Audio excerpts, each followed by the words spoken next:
Welcome back to వీటాక్స్.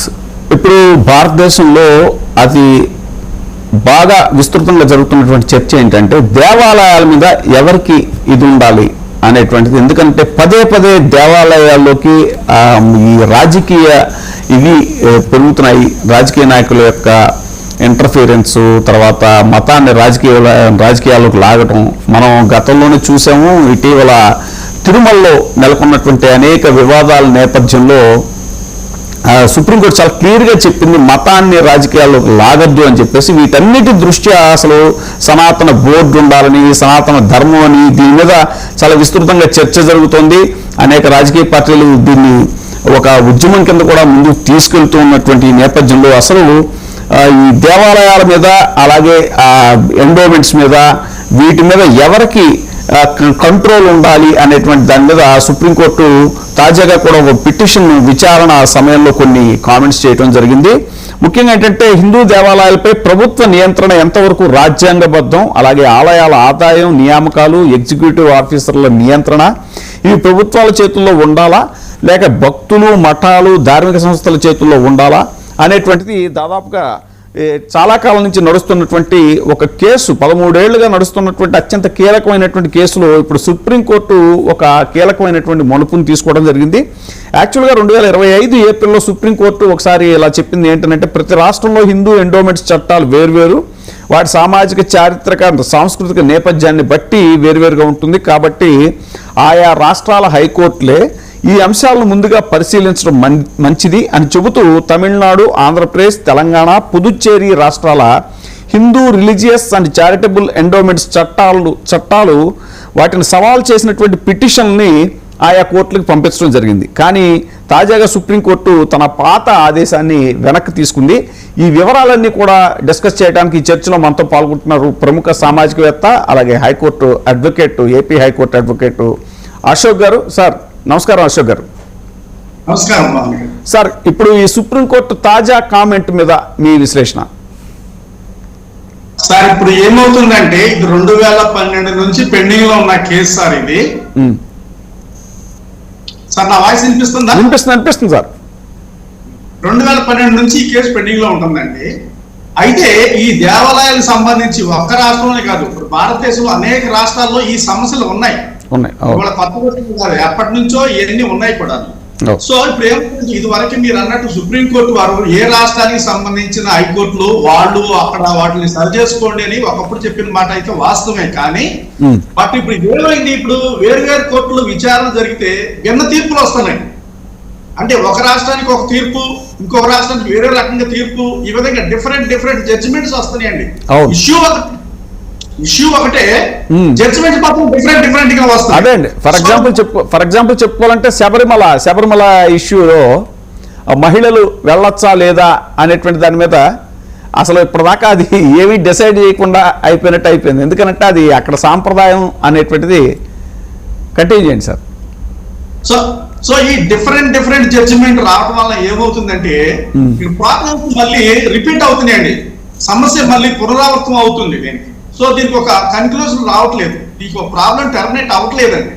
So దీంతో ఏమైందంటే supreme court వారు ఒకప్పుడు అన్నమాట వాస్తవమే, రాష్ట్రాలు పరిష్కరించుకోండి, ఆ రాష్ట్రంలో ఉన్న ఉన్నత న్యాయస్థానాలు పరిష్కరించుకోండి అని ఆ విధంగా చెప్పింది కరెక్టే. కానీ బట్ ఇప్పుడున్న పరిస్థితుల్లో ఈ డిఫరెంట్ జడ్జిమెంట్స్ వల్ల కాంట్రడిక్షన్స్ వస్తాయి, ప్రాబ్లమ్స్ మళ్ళీ కొత్త ప్రాబ్లమ్స్ రేజ్ అవుతున్నాయి. దాంతో ఏమైందంటే దేశం అంతకి నేనే పెద్ద న్యాయస్థానం కాబట్టి సుప్రీంకోర్టు అవి మళ్ళీ పునరాలోచన చేసి అన్ని కూడా మేమే వాళ్ళకి పరిష్కరిస్తాము అంటే అక్కడ ఏమవుతుందంటే ఒక్కసారి సుప్రీంకోర్టు జడ్జిమెంట్ ఇచ్చితే అది దేశం మొత్తానికి వర్తిస్తుంది. ఇంకా ప్రతి రాష్ట్రం దాన్ని ఫాలో అవ్వాల్సింది, అది ప్రెసిడెంట్. ఇక దానికి ఏమేమి ఎగనిస్ట్ గా చేయడానికి ఉండదు కాబట్టి అది అన్ని రాష్ట్రాలకు వర్తించేటట్టుగా, అన్ని దేవాలయాలకు వర్తించేటట్టుగా ఆ తీర్పుని మనం ఫాలో అవుతాం. కాబట్టి సుప్రీంకోర్టు అరేంజ్ చేసింది ఈ మల్టిపుల్ లిటిగేషన్స్ ఎక్కువైపోతున్నాయి. డిఫరెంట్ స్టేట్స్ లో డిఫరెంట్ కేసులు, ఈ మల్టిపుల్ లిటిగేషన్స్ అంటే రకరకాల కేసులు పెండింగ్ పెరిగిపోవడం వల్ల ఇవి ఇంకా రిపీట్ అవుతున్నాయి, రోజుకి పెరుగుతున్నాయి. ఈ దేవాదాయ కేసులు ఏవైతే ఉన్నాయి ఈ మధ్యకాలంలో మరీ ఎక్కువైంది ఈ మధ్యకాలం బాగా. సో దాంతో ఈ పెండెన్స్ ని తగ్గించడం కోసం కానీ, లేకపోతే మళ్ళీ ఈ రిపీట్ అవ్వకుండా ఉండడం కోసం కానీ, లిటిగేషన్ క్రియేట్ అవ్వకుండా ఉండడం కానీ, సో ఇవన్నిటి కూడా ఒక సుప్రీం కోర్టే దీనికి పరిష్కారం అని చెప్పేసి సుప్రీం కోర్టు వారు ఏ నిర్ణయం తీసుకున్నారు, అవన్నీ కూడా మళ్ళీ మాకు ప్యాక్ చేసేయండి, మేము దాని మీద పునరాలోచన చేస్తాం, దాని మీద మేము దీన్ని జడ్జిమెంట్లు ఇవ్వడం జరుగుతుంది అని రాష్ట్రాల నుంచి మళ్ళీ కేంద్రం అదే మన సుప్రీంకోర్టు ఏదైతే ఉందో అన్నింటిలో కూడా ఫైల్స్ మళ్ళీ వాళ్ళకి పంపించమని చెప్పి అది యొక్క సారాంశం. ఎందుకంటే ఇదంతా దేశవ్యాప్తంగా ఉన్న ప్రశ్న. ఇది ఒక రాష్ట్రంలో ఒక సమస్య క్లియర్ అయింది అనుకోండి, మరి ఇంకో రాష్ట్రంలో మళ్ళీ దాన్ని స్టార్ట్ అవుతుంది. దీనికి అర్థం లేకుండా పోతుంది. మనకేమో బోర్డు రాష్ట్రాలు ఉన్నాయి, 29 రాష్ట్రాలు ఎలాగో ఉన్నాయి మనకి దగ్గర దగ్గర. దాంతో ఏమవుతుంది, ప్రతి రాష్ట్రాన్ని ఈ సమస్యని పద్దాక టేకప్ చేసి మళ్ళీ ఈ రాష్ట్రంలో మనకి తృప్తిగా లేకపోతే తీర్పు మీద వేరే వర్గం వాళ్ళు మళ్ళీ సుప్రీంకోర్టుని అప్రోచ్ అవుతున్నారు. ఇదంతా ఏమవుతుందంటే మల్టిపుల్ ప్రొసీడింగ్స్ అంటాం దీన్ని. సో దీంతో ఏమవుతుందంటే దాంతో ఇవన్నీ కూడా మాకు సుప్రీంకోర్టుకి తరలించండి, మేము ఇస్తాము తీర్పులు, మేము దీని మీద పరిశూ చేస్తాము అని చెప్పింది. అందుకే సుప్రీంకోర్టు వరే స్వయంగా విచారించేందుకు ఒక నిర్ణయం తీసుకోవడం జరిగింది అన్నమాట. ఇది జరిగిందన్నమాట.